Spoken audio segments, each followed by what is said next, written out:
Hi friends, ಅಡಿಗೆ ಸವಿರುಚಿ ಚಾನಲ್ಗೆ ಸ್ವಾಗತ. ಇವಾಗಿನ ಬೇಸಿಗೆಯ ಸುಡು ಬಿಸಿಲಿಗೆ ಮಧ್ಯಾಹ್ನದ ಊಟಕ್ಕೆ ನೀವು ಬಿಸಿ ಬಿಸಿಯಾದ ಅನ್ನ ಜೊತೆ ತಂಬುಳಿ ಹಾಕ್ಕೊಂಡು ತಿಂತಾ ಇದ್ರೆ ಅದರಿಂದ ಸಿಗೋ ಖುಷಿನೇ ಬೇರೆ.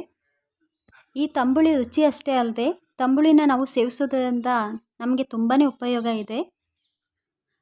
ನಾನಿಲ್ಲಿ ನಿಮಗೆ ಅಂತ 4 ಬಗೆಯ ತಂಬುಳಿ ರೆಸಿಪಿಗಳನ್ನ ತಿಳಿಸ್ಕೊಡ್ತಾ ಇದ್ದೀನಿ. ಈಗ ನೋಡೋಣ ಫ್ರೆಂಡ್ಸ್ ಹೇಗೆ ಮಾಡೋದು ಅಂತ. ಹಾಗೆ ನೀವೇನಾದರೂ ನನ್ನ ಚಾನಲ್ನ ಫಸ್ಟ್ ಟೈಮ್ ನೋಡ್ತಾ ಇದ್ದರೆ ಚಾನಲ್ನ ಇನ್ನೂ ಸಬ್ಸ್ಕ್ರೈಬ್ ಮಾಡ್ಕೊಂಡಿಲ್ಲ ಅಂದರೆ ಇವಾಗಲೇ ಚಾನಲ್ನ ಸಬ್ಸ್ಕ್ರೈಬ್ ಮಾಡ್ಕೊಳ್ಳಿ.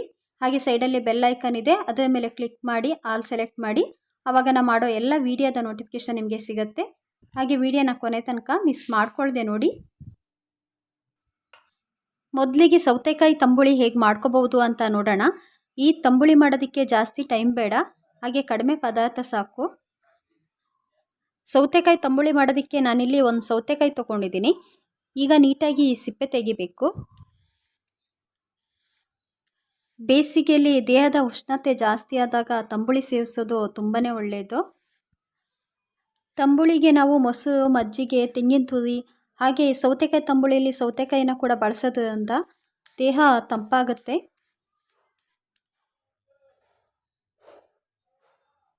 ಸೌತೆಕಾಯಿ ಸಿಪ್ಪೆನೆಲ್ಲ ನೀಟಾಗಿ ತೆಗೆದಿದ್ದೀನಿ. ಈಗ ಕಟ್ ಮಾಡ್ಕೋಬೇಕು. ಸಣ್ಣ ಪೀಸಾಗಿ ಕಟ್ ಮಾಡ್ಕೊಳ್ಳಿ. ದೇಹಕ್ಕೆ ತಂಪು ನೀಡುವಂಥ ತಂಬುಳಿಗಳನ್ನ ನಾವು ತುಂಬ ಟೈಪ್ಸಲ್ಲಿ ಮಾಡ್ಕೋಬಹುದು. ಕಟ್ ಮಾಡಿದಂಥ ಸೌತೆಕಾಯಿ ಪೀಸ್ನ ಮಿಕ್ಸಿ ಜಾರಿಗೆ ಹಾಕ್ತಿದ್ದೀನಿ. ಇದಕ್ಕೆ ಇವಾಗ ಒಂದು 4-5 ಸಣ್ಣ ಪೀಸ್ ಶುಂಠಿ, ಒಂದು 6-7 ಎಸ್ಲು ಬೆಳ್ಳುಳ್ಳಿ, ಜೊತೆಗೆ 2 ಹಸಿಮೆಣಸಿನಕಾಯಿನ ಸಣ್ಣದಾಗಿ ಕಟ್ ಮಾಡಿ ಹಾಕ್ತಾ ಇದ್ದೀನಿ. ಹಾಗೆ ಒಂದು 1/4 ಟೀ ಸ್ಪೂನಷ್ಟು ಪೆಪ್ಪರ್, ಒಂದು 1/2 ಕಪ್ನಷ್ಟು ತೆಂಗಿನ ತುರಿ ಹಾಕ್ಕೊಂಡು ಗ್ರೈಂಡ್ ಮಾಡ್ಕೋಬೇಕು. ಸೌತೆಕಾಯಿಯಲ್ಲಿ ನೀರಿನಂಶ ಇರೋದ್ರಿಂದ ನೀರು ಹಾಕೋದಕ್ಕೆ ಹೋಗಬೇಡಿ. ಚೆನ್ನಾಗಿ ಗ್ರೈಂಡ್ ಆಗಿದೆ. ಈಗ ಈ ಮಿಶ್ರಣನ ಒಂದು ಬೌಲಿಗೆ ಹಾಕೋಣ. ಸೌತೆಕಾಯಿ ತೆಂಗಿನಕಾಯಿ ಹಾಕಿ ಗ್ರೈಂಡ್ ಮಾಡುವಾಗ ಮಿಕ್ಸಿ ಜಾರಲ್ಲಿ ಉಳಿದಂಥ ಮಸಾಲೆಗೆ ಸ್ವಲ್ಪ ನೀರು ಹಾಕ್ಕೊಂಡು ಅದನ್ನು ಕೂಡ ಇದಕ್ಕೆ ಹಾಕ್ತಿದ್ದೀನಿ. ಈಗ 1/2 ಕಪ್ನಷ್ಟು ಮೊಸರು, ಟೇಸ್ಟಿಗೆ ಸಾಲ್ಟ್ ಹಾಕೋಬೇಕು. ಮೊಸರು ಗಟ್ಟಿಯಾಗಿದ್ದರೆ ಸ್ವಲ್ಪ ನೀರು ಹಾಕ್ಕೊಂಡು ಹದ ಮಾಡ್ಕೊಳ್ಳಿ. ಕೊನೆಯಲ್ಲಿ ತಂಬುಳಿಗೊಂದು ಒಗ್ಗರಣೆ ಕೊಡೋಣ. ಒಗ್ಗರಣೆಗೆ ಫ್ರೈಯಿಂಗ್ ಪ್ಯಾನ್ಗೆ 1 ಟೇಬಲ್ ಸ್ಪೂನಷ್ಟು ತುಪ್ಪ, 1/4 ಟೀ ಸ್ಪೂನಷ್ಟು ಜೀರಿಗೆ ಹಾಕ್ತಿದ್ದೀನಿ. ಜೊತೆಗೆ 2 ಒಣಮೆಣಸಿನ್ಕಾಯಿನ ಕಟ್ ಮಾಡಿ ಹಾಕ್ತಾ ಇದ್ದೀನಿ. ಸ್ವಲ್ಪ ಕರಿಬೇವಿನ ಸೊಪ್ಪು ಹಾಕ್ಕೊಂಡು ಫ್ರೈ ಮಾಡ್ಕೋಬೇಕು. ಫ್ರೈ ಆದಂಥ ಒಗ್ಗರಣೆನ ಸೌತೆಕಾಯಿ ತಂಬುಳಿಗೆ ಹಾಕಿದರೆ ರುಚಿ ರುಚಿಯಾದ ಸೌತೆಕಾಯಿ ತಂಬುಳಿ ಊಟ ಮಾಡೋದಕ್ಕೆ ರೆಡಿ ಆಗುತ್ತೆ. ಬಿಸಿ ಬಿಸಿ ಅನ್ನ ಜೊತೆ ಈ ತಂಬುಳಿ ತಿನ್ನೋದಕ್ಕೆ ತುಂಬಾ ರುಚಿಯಾಗುತ್ತೆ. ತಂಬುಳಿನ ತುಂಬ ಬೇಗನೆ ಮಾಡ್ಕೋಬಹುದು. ಒಲೆ ಮೇಲೆ ಇಟ್ಟು ಇದನ್ನು ಕುದಿಸ್ಬೇಕಾಗಿಲ್ಲ. ರುಚಿಯಾದಂಥ ಸೌತೆಕಾಯಿ ತಂಬುಳಿನ ನೀವು ಕೂಡ ಮನೇಲಿ ಟ್ರೈ ಮಾಡಿ. ಈಗ ನೆಕ್ಸ್ಟು ತುಂಬಾ ರುಚಿಯಾದ ದೊಡ್ಡಪತ್ರೆ ಸೊಪ್ಪಿನ ತಂಬುಳಿನ ಹೇಗೆ ಮನೇಲಿ ಈಸಿಯಾಗಿ ಮಾಡ್ಕೋಬಹುದು ಅಂತ ನೋಡೋಣ. ನಿಮಗೇನಾದರೂ ಶೀತ, ಕೆಮ್ಮು, ಕಫದ ಸಮಸ್ಯೆ ಇದ್ದರೆ ದೊಡ್ಡಪತ್ರೆ ತಂಬುಳಿನ ಸೇವಿಸೋದು ತುಂಬಾ ಒಳ್ಳೆಯದು. ಈ ದೊಡ್ಡಪತ್ರೆ ಸೊಪ್ಪಿನ ತಂಬುಳಿ ಮಾಡೋದಕ್ಕೆ ನಾನಿಲ್ಲಿ ಒಂದು 10-12 ದೊಡ್ಡಪತ್ರೆ ಸೊಪ್ಪನ್ನ ತೊಳೆದಿಟ್ಕೊಂಡಿದ್ದೀನಿ. ಈ ತಂಬುಳಿ ಮಾಡೋದಕ್ಕೆ ಒಂದು ಪಾತ್ರೆನ ಸ್ಟವ್ ಮೇಲೆ ಕಾಯಕ್ಕಿಟ್ಟು 1 ಟೇಬಲ್ ಸ್ಪೂನಷ್ಟು ತುಪ್ಪ ಹಾಕ್ತಾ ಇದ್ದೀನಿ. ಇದ್ರ ಜೊತೆಗೆ 1 ಟೀ ಸ್ಪೂನಷ್ಟು ಪೆಪ್ಪರ್, 1 ಟೀ ಸ್ಪೂನಷ್ಟು ಜೀರಿಗೆ ಹಾಕ್ಕೊಂಡು ರೋಸ್ಟ್ ಮಾಡ್ಕೋಬೇಕು ನಿಧಾನಕ್ಕೆ. ತಂಬುಳಿಲಿ ಕಡಿಮೆ ಕ್ಯಾಲರಿ ಇದೆ. ಇದರಲ್ಲಿ ಮಜ್ಜಿಗೆನ ನಾವು ಹಾಕೋದ್ರಿಂದ ಬೇಗನೆ ನಮಗೆ ಹಸಿವಾಗಲ್ಲ. ಇದರಿಂದ ಅನಗತ್ಯ ಫುಡ್ಡುಗಳು ತಿನ್ನೋದು ಕಡಿಮೆಯಾಗಿ ವೆಯ್ಟ್ನ ಕೂಡ ಕಡಿಮೆ ಮಾಡ್ಕೋಬಹುದು. ಈಗ ದೊಡ್ಡಪತ್ರೆ ಸೊಪ್ಪು ಹಾಕ್ತಾ ಇದ್ದೀನಿ.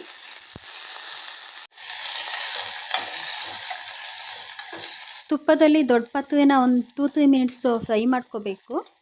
ಈ ತಂಬುಳಿಲಿ ರೋಗನಿರೋಧಕ ಶಕ್ತಿ ಜಾಸ್ತಿ ಇದೆ. ನೀವೇನಾದರೂ ಚಳಿಗಾಲದಲ್ಲಿ ತಂಬುಳಿನ ಮಾಡಬೇಕು ಅಂತಿದ್ರೆ ಸ್ವಲ್ಪ ಕಾಳುಮೆಣಸಿನ ಪುಡಿನ ಜಾಸ್ತಿ ಹಾಕ್ಕೊಳ್ಳಿ. ಆವಾಗ ಶೀತ ಆಗೋದನ್ನು ತಡೆಗಟ್ಬೋದು. ದೊಡ್ಡಪತ್ರೆ ಫ್ರೈ ಆದಮೇಲೆ ಒಂದು 1/2 ಕಪ್ನಷ್ಟು ತೆಂಗಿನ ತುರಿ ಹಾಕ್ಕೊಂಡು ಚೆನ್ನಾಗಿ ಮಿಕ್ಸ್ ಮಾಡ್ಕೋಬೇಕು.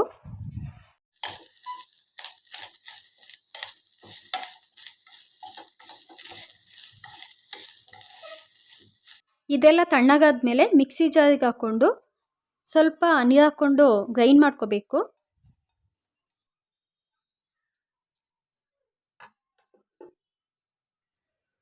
ಗ್ರೈಂಡ್ ಆದಂಥ ತಂಬುಳಿ ಮಿಶ್ರಣನ ಒಂದು ಬೌಲ್ಗೆ ಹಾಕ್ತಾ ಇದ್ದೀನಿ.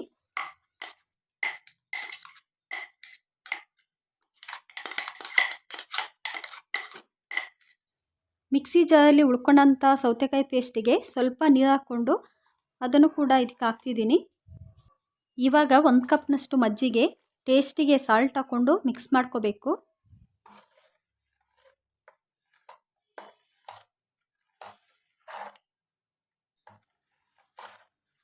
ಒಗ್ಗರಣೆ ಮಾಡೋದಕ್ಕೆ ನಾನು ಒಗ್ಗರಣೆ ಪ್ಯಾನ್ನ ಸ್ಟವ್ ಮೇಲೆ ಕಾಯಕ್ಕಿಟ್ಟು 1 ಟೇಬಲ್ ಸ್ಪೂನಷ್ಟು ತುಪ್ಪ ಹಾಕ್ತಿದ್ದೀನಿ. ಇವಾಗ ಇದಕ್ಕೆ 1/4 ಟೀ ಸ್ಪೂನಷ್ಟು ಸಾಸಿವೆ, 2 ಒಣಮೆಣಸಿನ್ಕಾಯಿನ ಕಟ್ ಮಾಡಿ ಹಾಕ್ತಿದ್ದೀನಿ. ಇದ್ರ ಜೊತೆಗೆ ಸ್ವಲ್ಪ ಕರಿಬೇವಿನ ಸೊಪ್ಪು ಹಾಕ್ಕೊಂಡು ಫ್ರೈ ಮಾಡಿಕೊಂಡು ಈ ಒಗ್ಗರಣೆನ ದೊಡ್ಡ ಪಾತ್ರೆ ತಂಬುಳಿಗೆ ಹಾಕಿದ್ರೆ ರುಚಿಯಾದ ದೊಡ್ಡ ಪಾತ್ರೆ ತಂಬುಳಿ ಸೇವಿಸೋದಕ್ಕೆ ರೆಡಿಯಾಗುತ್ತೆ.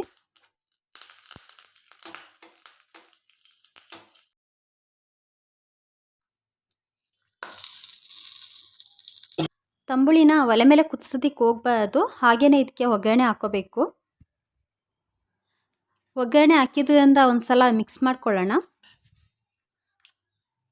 ಈ ತಂಬುಳಿ ದೇಹಕ್ಕೆ ತಂಪಷ್ಟೇ ಅಲ್ಲದೆ ಸ್ಕಿನ್ ಕೂಡ ಹೆಲ್ದಿಯಾಗಿಡೋದಕ್ಕೆ ಸಹಾಯ ಮಾಡುತ್ತೆ. ತಂಬುಳಿಗೆ ಬೇಕಿದ್ದರೆ 1/4 ಟೀ ಸ್ಪೂನಷ್ಟು ಬೆಲ್ಲದ ಪುಡಿ ಹಾಕೋಬಹುದು. ಇದರಿಂದ ತಂಬುಳಿ ಇನ್ನಷ್ಟು ರುಚಿಯಾಗುತ್ತೆ. ತೃಪ್ತಿಯಾಗಿ ಹೊಟ್ಟೆ ತುಂಬ ಊಟ ಮಾಡಬೇಕು ಅಂತಿದ್ರೆ ಈ ದೊಡ್ಡ ಪಾತ್ರೆ ತಂಬುಳಿನ ಇವಾಗಲೇ ಮನೇಲಿ ಟ್ರೈ ಮಾಡಿ. ಹಾಗೆ ಹೇಗಿತ್ತು ಅಂತ ನನಗೆ ಕಮೆಂಟ್ ಬಾಕ್ಸಲ್ಲಿ ತಿಳಿಸಿ. ಈಗ ನೆಕ್ಸ್ಟು ಪುದೀನ ಸೊಪ್ಪಿನ ತಂಬುಳಿ ಹೇಗೆ ಮಾಡೋದು ಅಂತ ನೋಡೋಣ. ಪುದೀನ ಸೊಪ್ಪಿನ ತಂಬುಳಿ ಮಾಡೋದಕ್ಕೆ ನಾನಿಲ್ಲಿ ಒಂದು ಬೌಲಲ್ಲಿ 1 ಕಪ್ನಷ್ಟು ಪುದೀನ ಸೊಪ್ಪು ತೊಗೊಂಡು ತೊಳೆದಿಟ್ಕೊಂಡಿದ್ದೀನಿ. ಈಗ ಒಂದು ಪಾತ್ರೆಗೆ 1 ಟೇಬಲ್ ಸ್ಪೂನಷ್ಟು ತುಪ್ಪ, 1 ಟೀ ಸ್ಪೂನಷ್ಟು ಜೀರಿಗೆ, 1/2 ಟೀ ಸ್ಪೂನಷ್ಟು ಪೆಪ್ಪರ್ ಹಾಕ್ಕೊಂಡು ಫ್ರೈ ಮಾಡ್ಕೋಬೇಕು.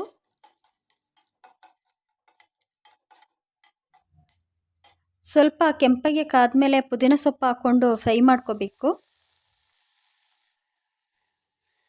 ಪುದೀನ ಸೊಪ್ಪು 1-2 ನಿಮಿಷಕ್ಕೇ ತುಪ್ಪದಲ್ಲಿ ಫ್ರೈ ಆಗಿಬಿಡುತ್ತೆ.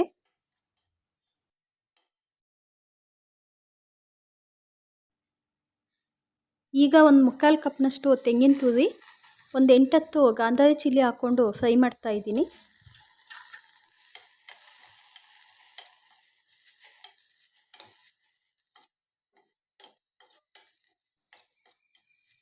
ಇವಾಗ ಇದೆಲ್ಲ ಸ್ವಲ್ಪ ತಣ್ಣಗಾದ್ಮೇಲೆ ಮಿಕ್ಸಿ ಜಾರಿಗೆ ಹಾಕ್ಕೊಂಡು ಸ್ವಲ್ಪ ನೀರು ಹಾಕ್ಕೊಂಡು ಗ್ರೈಂಡ್ ಮಾಡ್ಕೋಬೇಕು.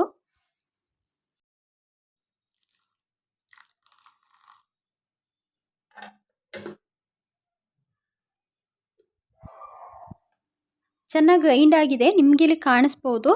ಇವಾಗ ಒಂದು ಬೌಲಿಗೆ ಹಾಕ್ಕೊಳ್ಳೋಣ.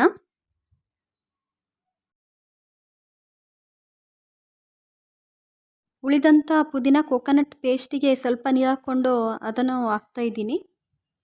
ಇದಾದಮೇಲೆ 1 ಕಪ್ನಷ್ಟು ಮಜ್ಜಿಗೆ, ಟೇಸ್ಟಿಗೆ ಸಾಲ್ಟ್ ಹಾಕ್ಕೊಂಡು ಚೆನ್ನಾಗಿ ಮಿಕ್ಸ್ ಮಾಡ್ಕೋಬೇಕು.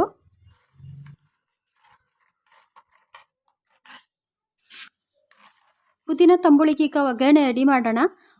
ಒಗ್ಗರಣೆಗೆ ನಾನು ಮಾಮೂಲಿಯಾಗಿ 1 ಟೇಬಲ್ ಸ್ಪೂನಷ್ಟು ತುಪ್ಪ, 1/4 ಟೀ ಸ್ಪೂನಷ್ಟು ಸಾಸಿವೆ, ಹಾಗೆ 1-2 ಒಣಮೆಣಸಿನ್ಕಾಯಿನ ಕಟ್ ಮಾಡಿ ಹಾಕ್ತಾಯಿದ್ದೀನಿ. ಸ್ವಲ್ಪ ಕರಿಬೇವಿನ ಸೊಪ್ಪು ಹಾಕ್ಕೊಂಡು ಇದನ್ನು ಫ್ರೈ ಮಾಡಿಕೊಂಡು ಒಗ್ಗರಣೆನ ಪುದೀನ ತಂಬುಳಿಗೆ ಹಾಕಿದರೆ ರುಚಿಯಾದ ಪುದೀನ ತಂಬುಳಿ ರೆಡಿ ಆಗುತ್ತೆ.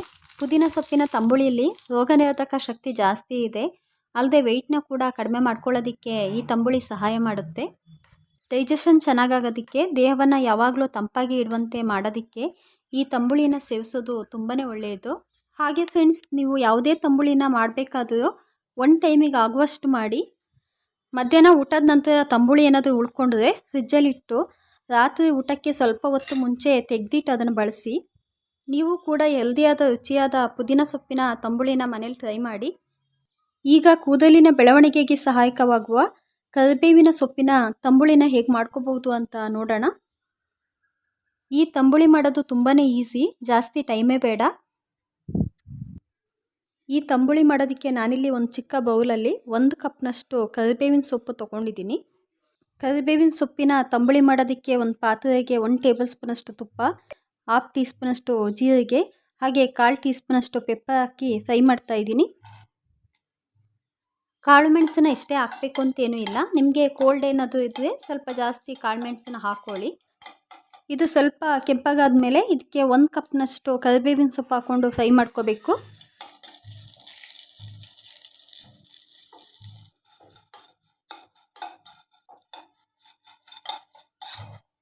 ಫ್ರೈ ಆದ ಕರಿಬೇವಿನ ಸೊಪ್ಪನ್ನ ಮಿಕ್ಸಿ ಜಾರಿಗೆ ಹಾಕ್ತಿದ್ದೀನಿ.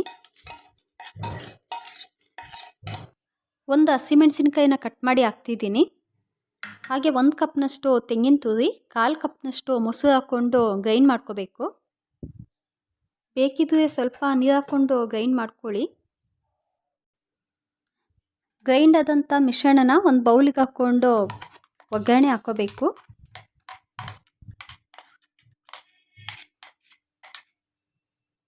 ಮಿಕ್ಸಿ ಜಾರಲ್ಲಿ ಗ್ರೈಂಡ್ ಮಾಡಿದಾಗ ಉಳಿದಂಥ ತಂಬುಳಿಗೆ ಸ್ವಲ್ಪ ನೀರು ಹಾಕ್ಕೊಂಡು ಅದನ್ನು ಕೂಡ ಹಾಕ್ತಿದ್ದೀನಿ. ಟೇಸ್ಟಿಗೆ ಸಾಲ್ಟ್ ಹಾಕ್ಕೊಂಡು ಚೆನ್ನಾಗಿ ಒಂದ್ಸಲ ಮಿಕ್ಸ್ ಮಾಡ್ಕೊಳ್ಳೋಣ. ತಂಬುಳಿಗೆ ಆದಷ್ಟು ಫ್ರೆಶ್ ಆಗಿರುವಂಥ ಮೊಸರನ್ನೇ ಬಳಸಿ, ಆವಾಗ ತಂಬುಳಿ ತುಂಬಾ ರುಚಿಯಾಗುತ್ತೆ.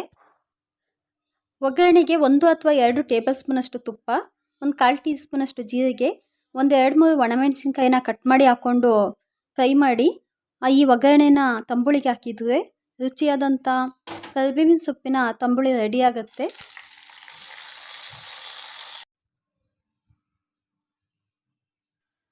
ನೀವು ತಂಬುಳಿಗೆ ತುಪ್ಪದಲ್ಲಿ ಒಗ್ಗರಣೆ ಹಾಕೋದ್ರಿಂದ ತಂಬುಳಿಯ ರುಚಿ ಮತ್ತು ಸ್ಮೆಲ್ ಹೆಚ್ಚಾಗುತ್ತೆ. ಕೂದಲಿನ ಬೆಳವಣಿಗೆಗೆ ಅಷ್ಟೇ ಅಲ್ಲದೆ ಈ ತಂಬುಳಿನ ನೀವು ಸೇವಿಸೋದ್ರಿಂದ ಡೈಜೆಷನ್ ಚೆನ್ನಾಗಾಗುತ್ತೆ, ದೇಹಕ್ಕೆ ತಂಪು ನೀಡುತ್ತೆ. ಈ ವಿಡಿಯೋ ನಿಮಗೆ ಇಷ್ಟ ಆದರೆ ವಿಡಿಯೋಕ್ಕೊಂದು ಲೈಕ್ ಕೊಟ್ಟು ಚಾನಲ್ನ ಸಬ್ಸ್ಕ್ರೈಬ್ ಮಾಡಿ. ಸೈಡಲ್ಲಿ ಬೆಲ್ ಐಕನ್ ಇದೆ, ಅದರ ಮೇಲೆ ಕ್ಲಿಕ್ ಮಾಡಿ ಆಲ್ ಸೆಲೆಕ್ಟ್ ಮಾಡಿ. ಆವಾಗ ನಾನು ಮಾಡೋ ಎಲ್ಲ ವಿಡಿಯೋದ ನೋಟಿಫಿಕೇಷನ್ ನಿಮಗೆ ಸಿಗುತ್ತೆ. ಮತ್ತೆ ಮುಂದಿನ ವಿಡಿಯೋದಲ್ಲಿ ಸಿಗೋಣ. ಬಾಯ್.